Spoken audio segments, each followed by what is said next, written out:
my name is Lauren Dickman, and today I will be talking about folksonomy.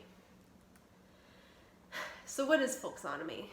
Folksonomy allows users to curate and organize information on the internet using or including blog posts, photos, and videos. This organization is done by tagging content with hashtags.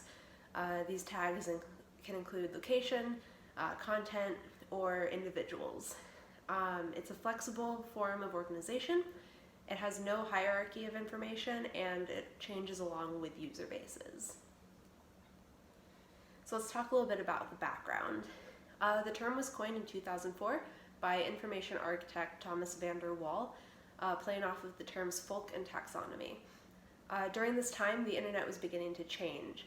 Websites like Delicious and Flickr were allowing users to tag and organize their own content on the internet. Previously, information on the internet was static. It didn't really allow users to curate their own experiences and be in charge. This internet was considered Web 1.0. So this shift to user-generated content is what began the second stage of the internet, often referred to as Web 2.0. Previously, the internet was organized by taxonomies, which are rigid ways of categorizing information. Think the Dewey Decimal System, where experts organize all of the information and library goers use that information.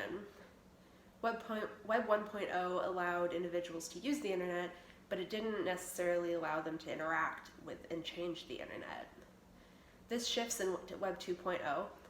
Here, organization is looser and driven by users implementing folksonomies. So now that we know a little bit about what folksonomies are, we'll talk about the advantages of them. This switch to using folksonomies has a lot of advantages. The previously used taxonomies required experts to update and maintain the information on the internet, making for a slower paced internet. Folksonomy allows for the opposite. Because folksonomies are generated by users, they're flexible and adapt quickly. They're also cheap and easy to maintain, which is a major bonus. Maintenance happens automatically with folksonomies. The internet that we're all familiar with now is so fast-paced and requires a system of organization that can keep up with it. Folksonomy also has the ability to organize vast amounts of unrelated information, which is really important now that the internet has so much information on it. So of course it does have its downsides. Many users will over-tag posts in hopes that their posts will get more interaction. The image on the right, even though you can't really see it because of the glare, is an example of this. The user has tagged as many Grand Theft Auto related tags as possible. To combat this, websites and other platforms will have rules that limit the amount of tags that users are able to make. And they will also punish over-tagging with either permanent bans or semi-permanent bans. They also do the same thing with spamming. This is kind of an example of spamming as well.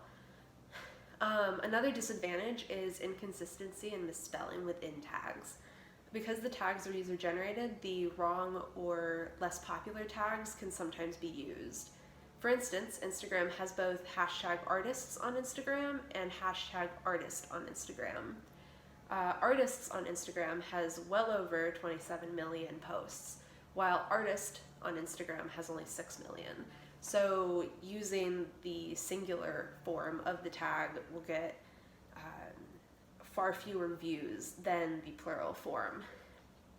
The same can happen when users misspell tags, which can result in hardly any views at all because people aren't looking at those tags. Folksonomy also differs among websites. Some allow for spaces in between words, so artist on Instagram could be 3 separate words, while others don't allow for that, whereas on Instagram that has to be all one word. Users have to learn the differences between platforms and how to use them. So now that we know a little bit about the advantages and disadvantages, we'll talk about broad versus narrow. So broad folksonomies allow for users to get more interaction with their posts. More people will see them. These tags are more generalized and more loosely related to the content. Narrow folksonomies reach smaller sets of users as the tags are more specified to the content. The image on the right can be used as an example. So it can be tagged with either hashtag architecture and hashtag White House. Hashtag architecture is much more broad. A lot more people will see it if they're just searching architecture for general photos of buildings. Whereas White House is more specific and will only reach users who are searching for the White House specifically. Many users use a mix of broad and narrow tags on their posts because the broad ones will get a much larger reach initially, as many people use those tags. But because so many people use those tags, the content can get buried very easily.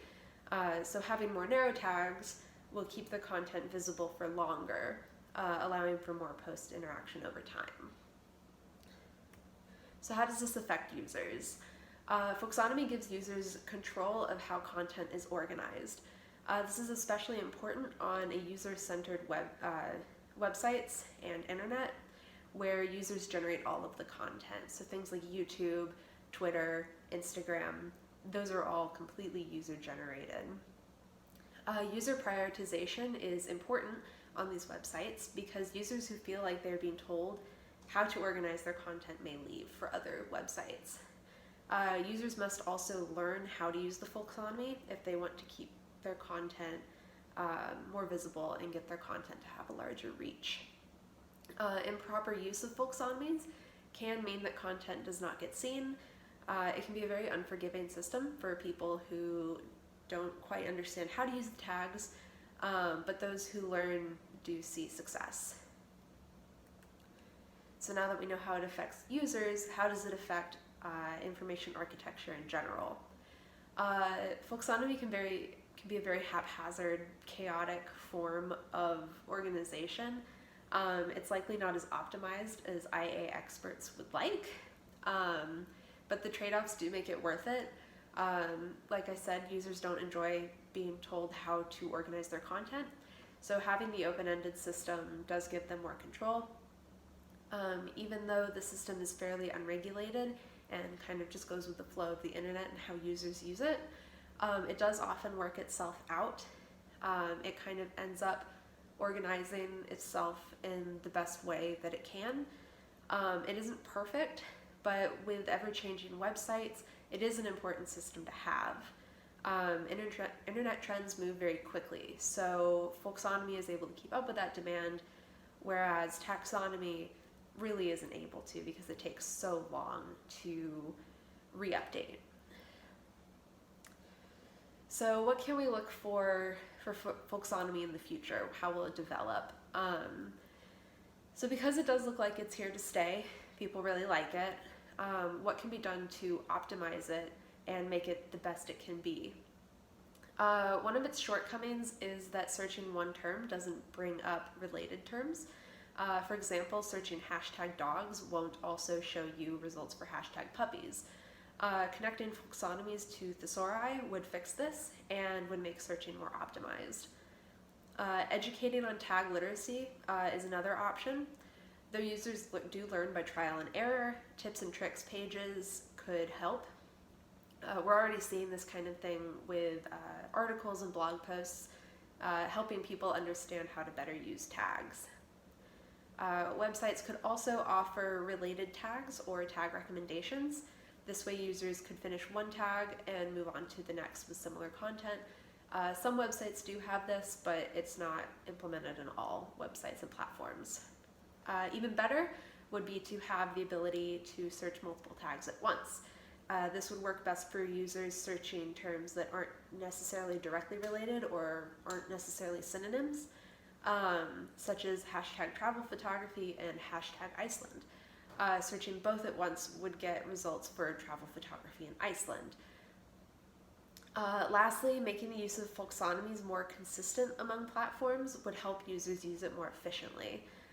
This would help folksonomies be more organized in general. So keeping everything where you can't have spaces in between words or keeping everything where you can have spaces in between words would help people learn much quicker which is the best way to do things.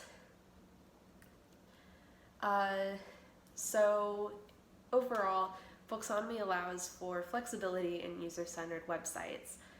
It is flawed in some ways, but its positive aspects prove that it's worth keeping around, especially if we're able to optimize it. Folksonomy is a product of the user-centered nature of Web 2.0, and it'll likely shape the way that the internet evolves in the future. So thank you for watching. I hope that this helped you learn more about Folksonomy and the way that it can be implemented.